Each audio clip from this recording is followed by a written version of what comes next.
Olá, turma, tudo bem? Vamos começar então nossa aula correspondente ao vídeo 24 da nossa aula 1, na qual a gente vai pegar um exercício e elaborar uma reclamação trabalhista completinha, tá? Do início ao fim, observando inclusive como vocês devem, pelo menos sugestivamente, né, uma sugestão minha, agir na hora da prova para identificar lá os aspectos importantes de cada parte da reclamação trabalhista que a gente vai desenvolver.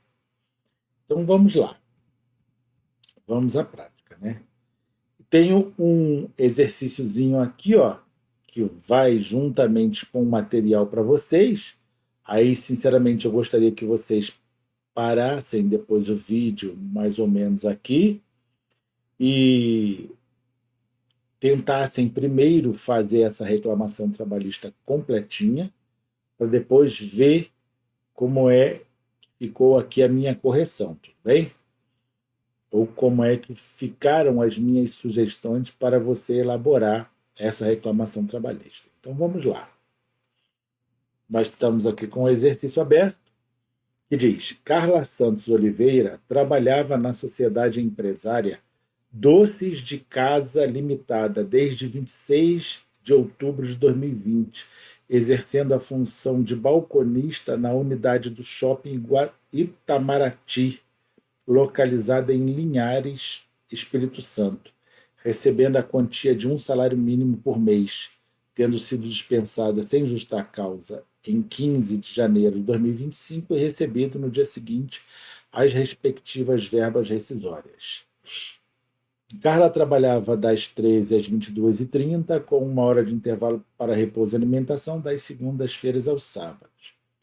A trabalhadora exibe cópias dos contra-cheques, nos quais há, na parte de crédito, o valor correspondente ao salário mínimo e na parte de descontos, vê-se descontos de INSS, Vale Transporte e FGTS.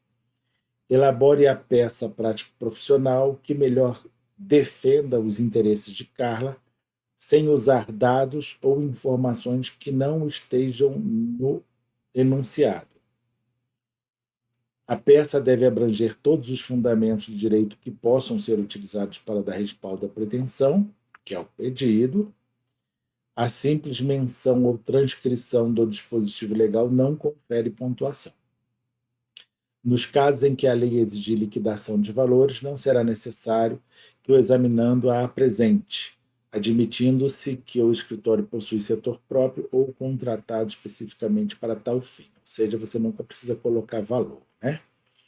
Então vamos lá. Primeiro, vamos imaginar que você está lá na hora da prova e a primeira coisa é você fazer o rascunho, né? Bom, nós já fizemos aqui uma leitura dinâmica, digamos assim, bem rapidinha da, da, do exercício, seria lá o teu exercício na hora da prova, e nós já conseguimos verificar que, ó, que o comando é para você fazer uma reclamação trabalhista, até porque no nosso caso aqui é reclamação trabalhista, né? Que diz, ó, elabore a peça prática profissional que melhor defenda os interesses de Carla, tá vendo, ó?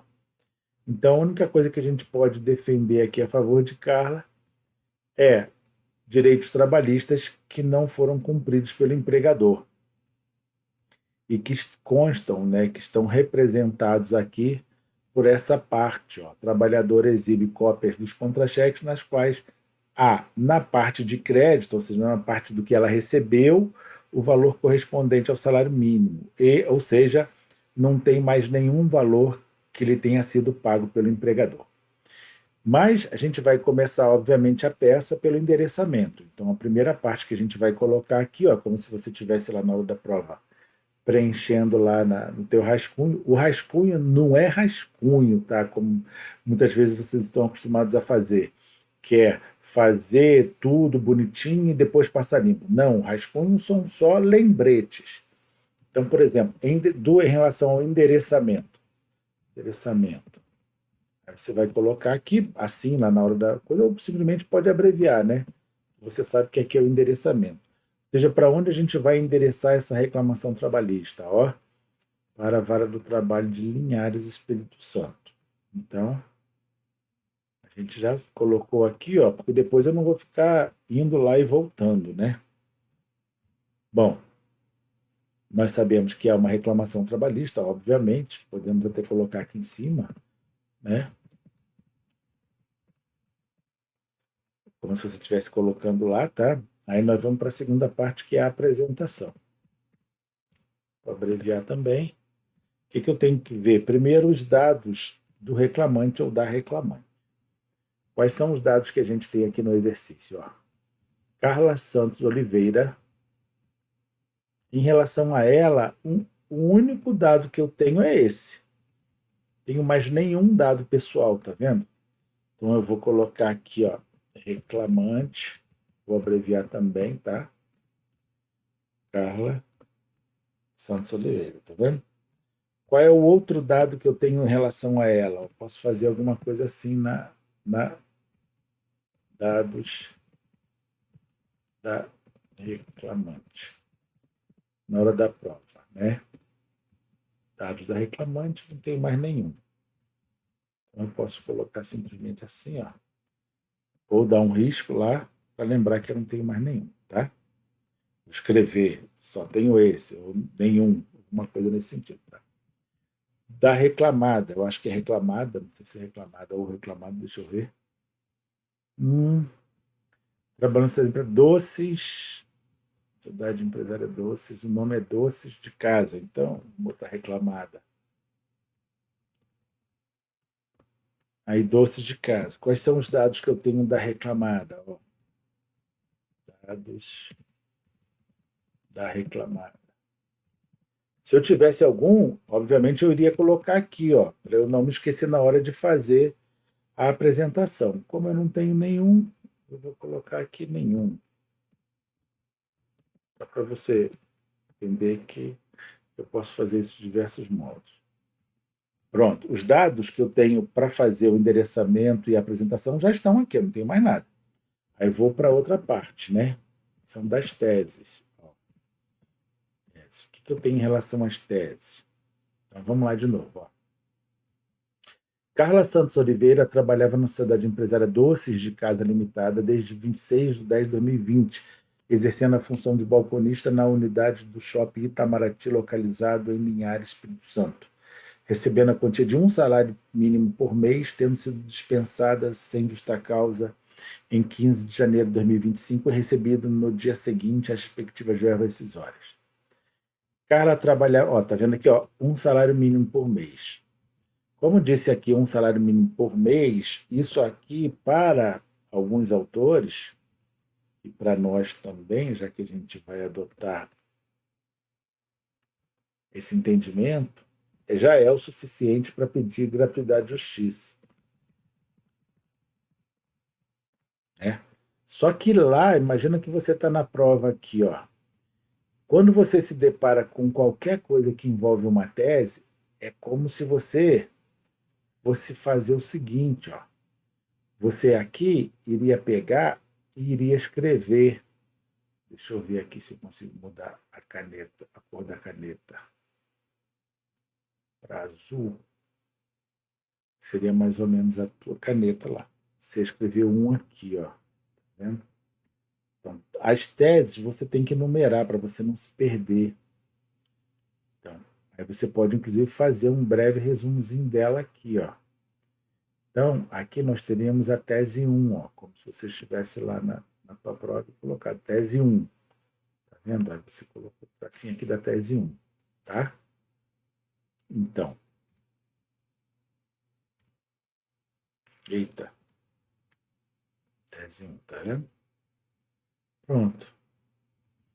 Toda vez que você identificar uma tese, você tem que numerá-la. Para quê? Para sempre que você quiser, você quando voltar nela, você sabe onde está. Você pode, inclusive, usar parênteses aqui também, entendeu? Para saber onde ela está, ou sublinhar cada uma das teses. Só que você só tem dois tipos de caneta que você pode usar, ou azul ou preta.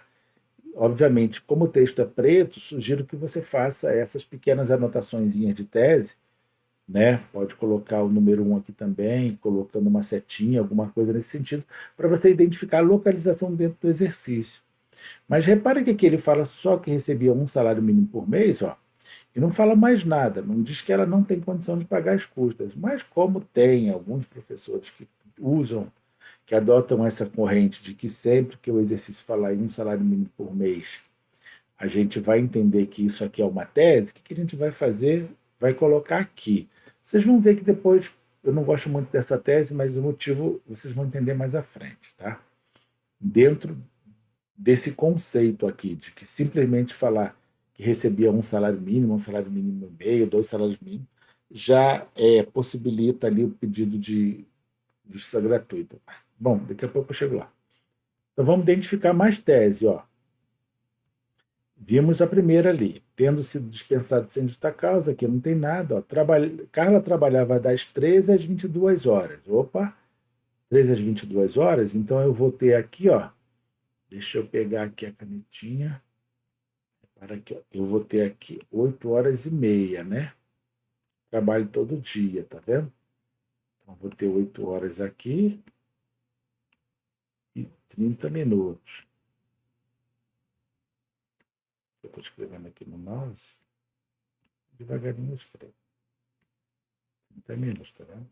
Então, de segunda a sexta, com intervalo de 1 hora. Então, o intervalo está regular. Na verdade, aqui é 8 horas e meia de trabalho, porque eu tenho mais 1 hora aqui de descanso. Vai fazer aqui, ó, total de 9 horas, né? Que é esse total de tempo aqui, ó.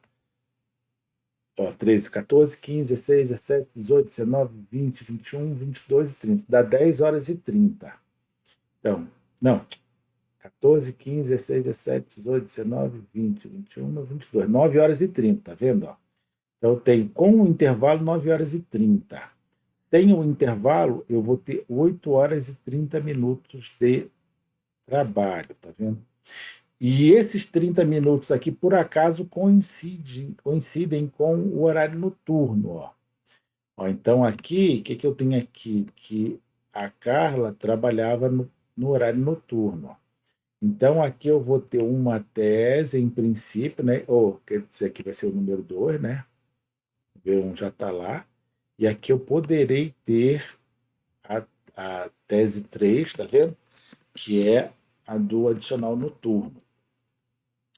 Aí vamos lá, das segundas aos sábados. Opa, então repare bem que aos sábados ela teria que trabalhar só 4 horas, ela trabalhava 8 horas e 30. Então aqui, ó, de segunda a sexta ela trabalhava além das 8 por 30 minutos, e aos sábados, como ela trabalhava aqui também 8 horas e 30, ela trabalhava 4 horas, ó, 4 horas e 30 minutos a mais do que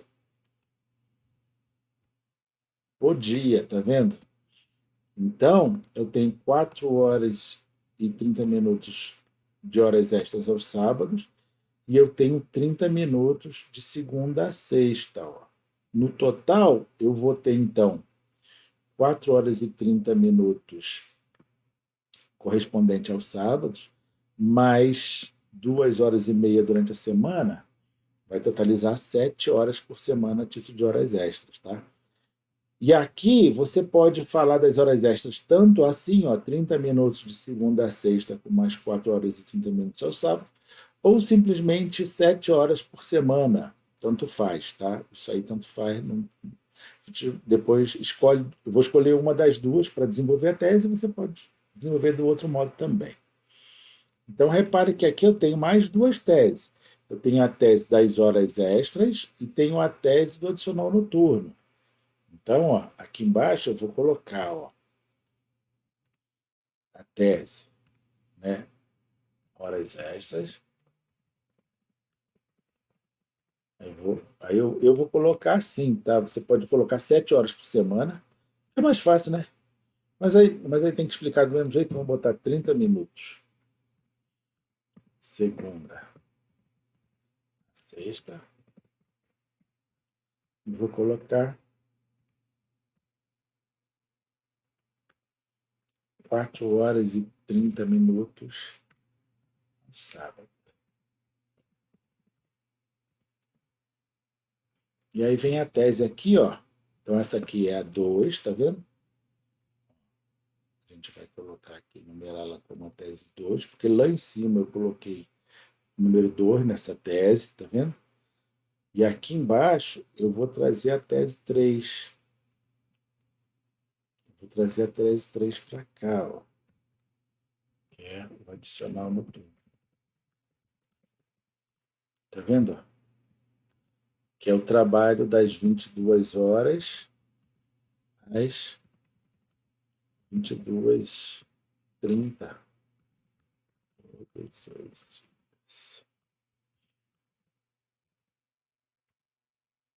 Tá vendo? Ó. Então, só que eu coloquei aí uma outra tese. Essa aqui é a terceira, né? Eu esqueci de numerá-la aqui, ó, tá vendo? Ó? Esse é o rascunho que você faz em relação a qualquer exercício de exame de ordem da segunda fase. O rascunho não é você pegar e ficar, eu vou desenvolver a tese aqui no rascunho e depois vou passar limpo. Não, se você fizer isso, pode esquecer. Você não termina nem a peça, muito menos você ainda tem 4 questões para fazer. Que eu sempre aconselho começar pelas questões, tá? Mas tudo bem, tem gente que prefere começar pela peça. Repare bem, aqui eu incluí uma tese, ó. Eu tirei isso aqui de uma prova anterior lá da OAB. Aqui dentro tem uma tese. Que tese é essa? Nós não trabalhamos ainda. Mas eu a coloquei aqui, eu a inseri aqui, porque eu quero mostrar uma coisa muito importante para vocês. Ó. A trabalhadora exibe cópias dos contra-cheques, nos quais há, na parte de crédito, o valor correspondente ao salário mínimo, e na parte de descontos, vê-se descontos de INSS, Vale Transporte e FGTS. Está vendo? Ó? O FGTS não pode ser descontado do empregado. O FGTS ele é pago pelo empregador, à base de 8% sobre o valor da remuneração.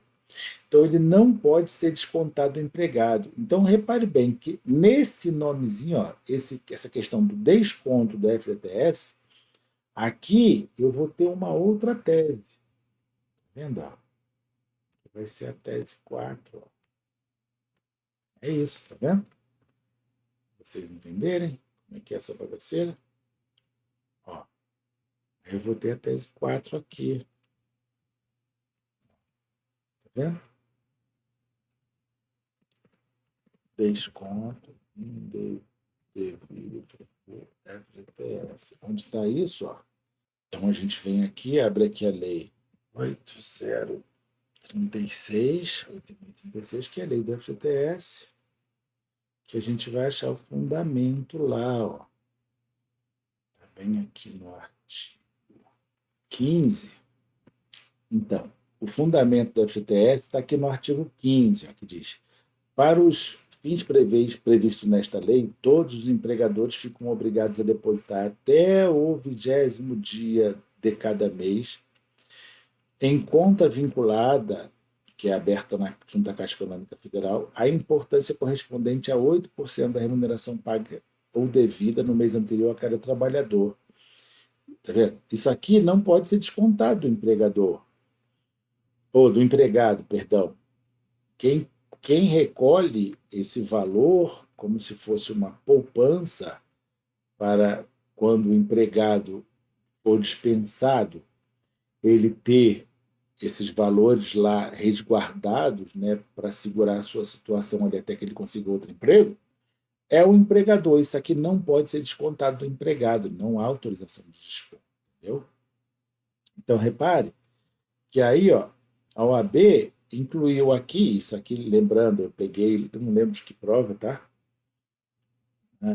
Deixa eu ver até de que prova eu peguei isso. Então, turma, encontrei, ó, tá aqui.